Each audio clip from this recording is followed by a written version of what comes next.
Spoštovane gledalke in gledalci, lepo pozdravljeni. Vabljeni k ogledu oddaje Dogodki. Minuli teden so v spomin na Ivana Jeriča, narodnega buditelja, potekali v Dokleževju Jeričevi dnevi.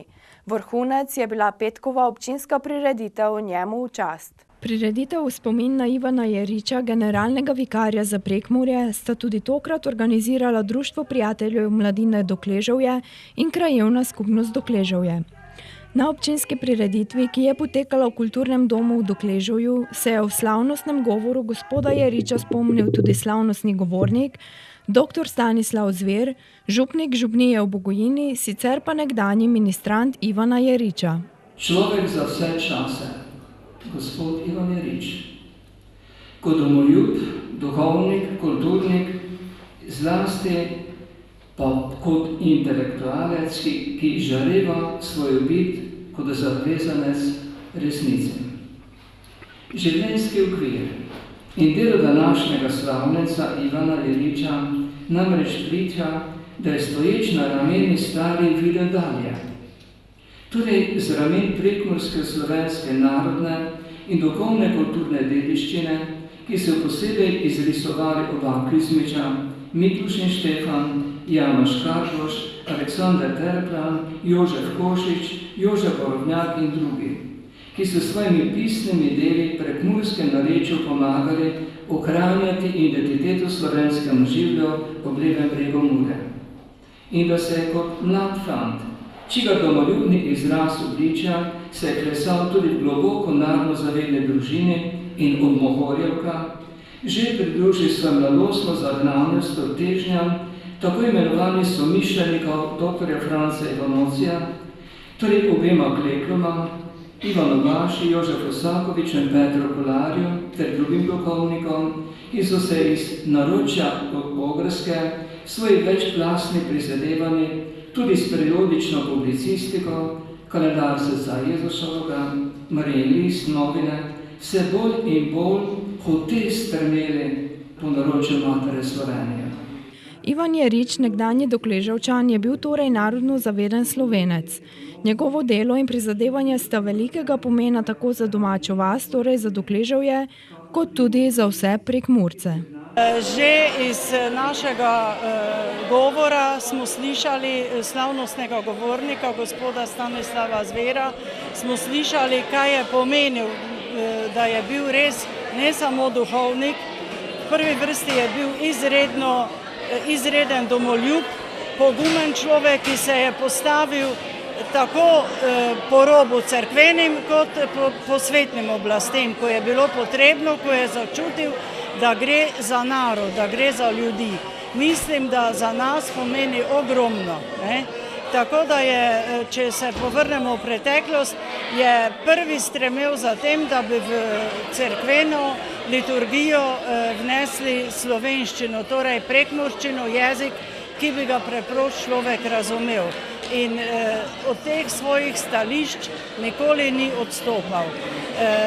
Če pogledamo še naprej, takrat, ko mu ne bi bilo treba, se je odločil in je šel v vrste generala Maistra. Torej vedno je nekje nosil glavo, v navednicah bi rekli, na prodaj. Občinske prireditve v čast Jeriču so se udeležili tudi člani Društva generala Maistra iz Murske Sobote, zbrane pa sta pozdravila in nagovorila tudi župan občine Beltinci Milan Kerman ter predsednica Krajevne skupnosti Dokleževje Lidija Ropoša.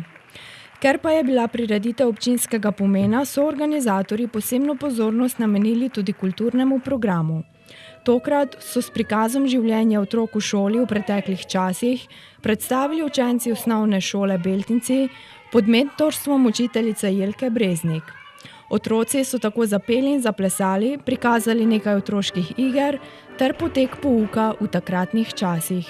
Bistvo folklore ali pa folklore na naši šoli je, da ohranjamo otroško ljudsko izročilo, z poudarkom predvsem, ker otroci v preteklosti niso plesali, so pa predvsem pri plesu posnemali odrasle.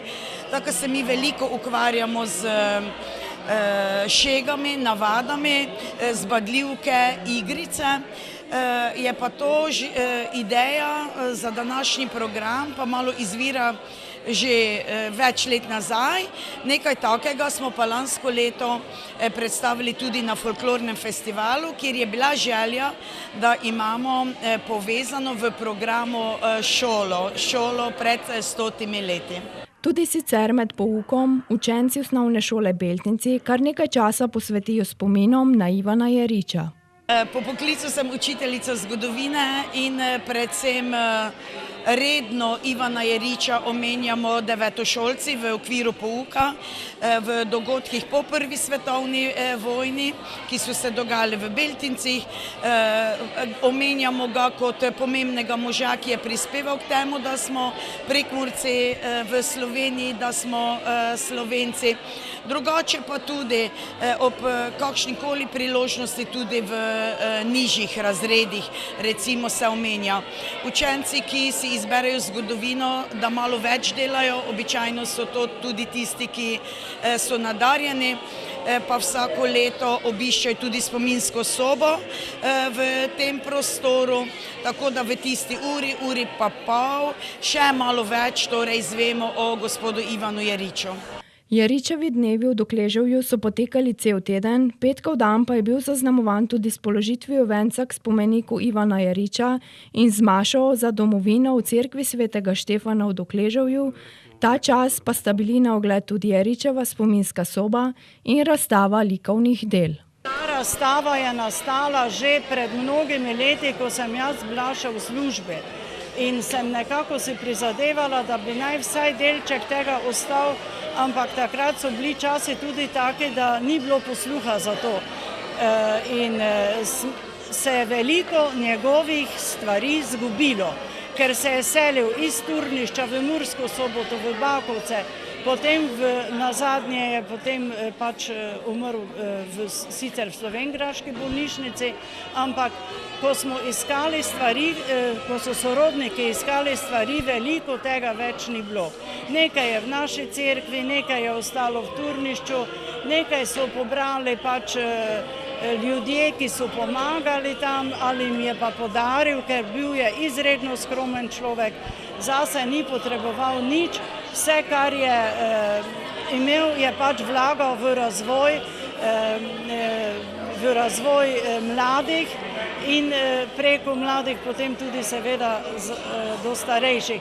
Zdaj vsega tega ne bi govorila, ker je predolga zgodba.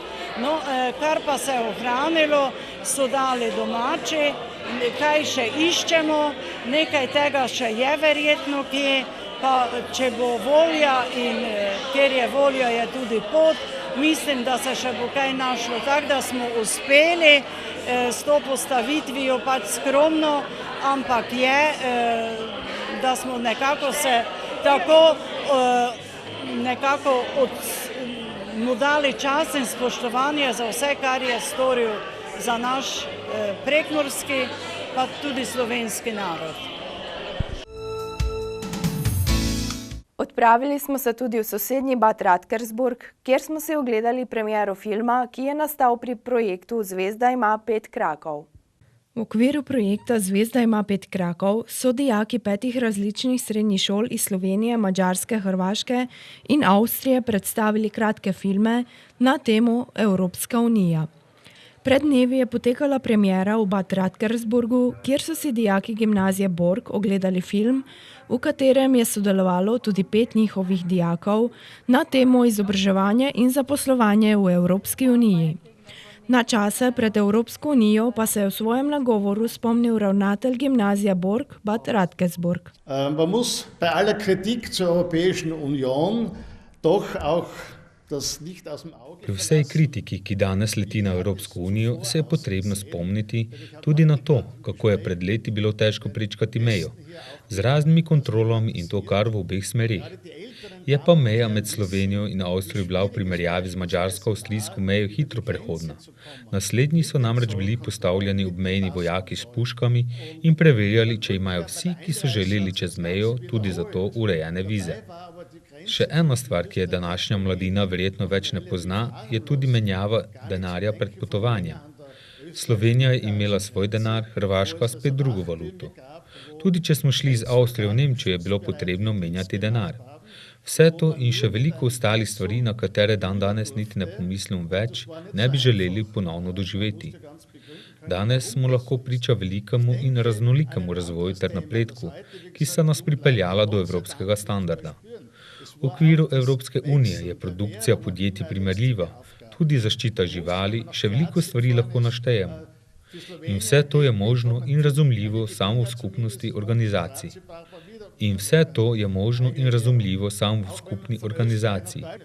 Vse to, kar mi počnemo v lepi majhni državi Avstriji, je dobro za Avstrijo, ampak ostaja omejeno na lokalno okolje. Samo v taki skupnosti lahko vsi sodelujemo, delujemo složno in poskušamo strmeti k napredku.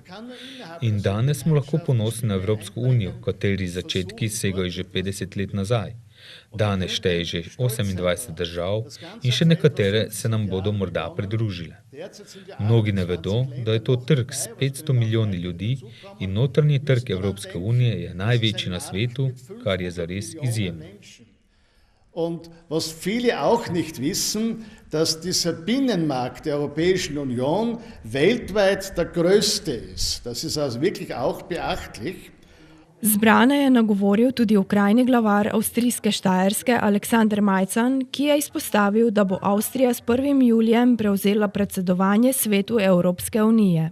Sie wurden in eine Zeit hineingeboren, wo für sie die Europäische Union. Vi, dragi učenci in učenke, ste se rodili v času, ko je Evropska unija samoumevna, z veliko svobode. To, kar verjetno najbolj opazite, je svoboda potovanja, saj je prej bilo potrebno čez številne ovire, da si lahko prišel v sosednjo državo. Zato je danes tudi s strani mladih podpora za Evropsko unijo zelo velika, kar je zelo pozitivno. Tudi Erasmus programi brez Evropske unije ne bi bili možni. Od leta 1995 je 110 tisoč avstrijskih študentov in študentk izkoristilo možnost študija v drugih državah Evropske unije. Druga točka, ki je tudi zelo pomembna, je delovanje Evropske unije. Pri tem vam je verjetno potovanje v Bruselj zelo pomagalo, saj so dijaki videli, kaj je Evropski parlament, kje sedijo evropski poslanci in katere so njihove naloge ter kako deluje Evropska komisija. Zelo pomembno je tudi dejstvo, da bo Avstrija s 1. julijem prevzela predsedovanje Svetu Evropske unije. Evropa verjetno polaga v nas veliko upanja. Zavedamo se, da Evropska unija ni vedno najboljša, vendar pa ne obstaja ničesar boljšega in nimamo nobene druge alternative. Eines vielleicht noch, wir wissen, dass die Europäische Union nicht perfekt ist, aber es gibt einfach nichts Besseres und es gibt keine Alternative. Glavni partner projekta Zvezda ima 5 krakov je tudi televizija AS, katere direktor Simon Balažic je pojasnil, zakaj nosi projekt tak naslov. Wieso der Name Zvezda ima 5 krakov, also Sterne hat 5 Beine oder 5 Zacken. Zakaj nosi projekt ime Zvezda ima 5 krakov? Na zastavi Evropske unije so zvezde in vsaka od teh ima 5 krakov. V projektu je tudi sodelovalo 5 šol, 2 iz Slovenije, Gimnazija Murska Sobota in Ekonomska šola Murska Sobota, nato še Gimnazija Varaždin iz Hrvaške in pa Gimnazija Monošter iz Madžarske, ter seveda Gimnazija Bork iz Avstrije. Ideja je bila povezati teh 5 šol. Iz vsake šole je pri filmu sodelovalo 5 oseb. To so bili 4 dijaki in en mentor. Vse se vrti okrog številke 5 in končnih izdelkov, torej filmov, bo prav tako 5. Bei euch ist das ein bisschen anders. Aber also 5 ist etwas Gutes. Alles dreht sich um 5 und jetzt kommen auch diese 5 Filme. Vseh 5 filmov, ki so nastali pri projektu Zvezda ima 5 krakov, pa se bo potegovalo tudi za praktično nagrado, ki pa je trenutno še skrivnost. Ab von Freitag. Od petka do 30. junija bo potekalo tudi tekmovanje. Vseh 5 filmov bomo naložili na spletno stran in kateri film bo v teh 2 tednih prejel največ ogledov, bo zmagal in šola, iz katere prihajajo učenci, ki so sodelovali v filmu, bo na to dobila tudi praktično nagrado. V naslednjih dneh pa bosta sledili še 2 premieri filmov. Svoja filma bodo namreč še predstavili dijaki Gimnazije Monošter in dijaki Gimnazije Varaždin. To je bilo vse, kar smo vam pripravili za danes. Ostanite v naši družbi tudi v prihodnje. Pa lep pozdrav!